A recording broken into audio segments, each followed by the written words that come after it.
Happy Holi भैया दीदी। आज सुबह में नहा वहा के पहले तो रंग खेलनी ह। रंग खेलल शुभ मानल जाला, तो पहले रंग खेलनी ह। रंग खेल के ओकरा बाद से नहैनी ह।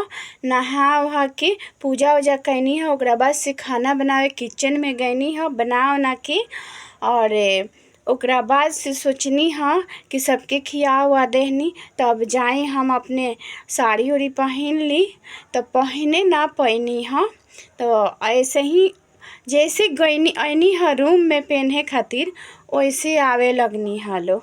थोड़ा बहुत ऐसे कैनी हम मेकअप कने की साड़ी पहन ली, तो ऐसे आ गईनी ह लो अबीर खेले खातिर।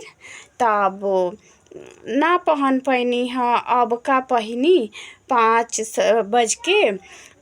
बज के टाइम हो गईल बाटे 23 मिनट, तो ऐसे ना पहननी ह। बहिनिया दीदी भाई बहन भाई सब आवे लोगिन अपने बहिनिया के घरे खाना खाए, तरह तरह के बनैले बानी।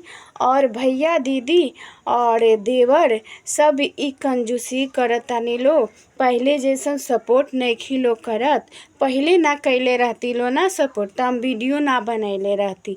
अब ना एने के ना ओने के करके सपोर्ट नाही करब जा, तो बताओ लो का होई।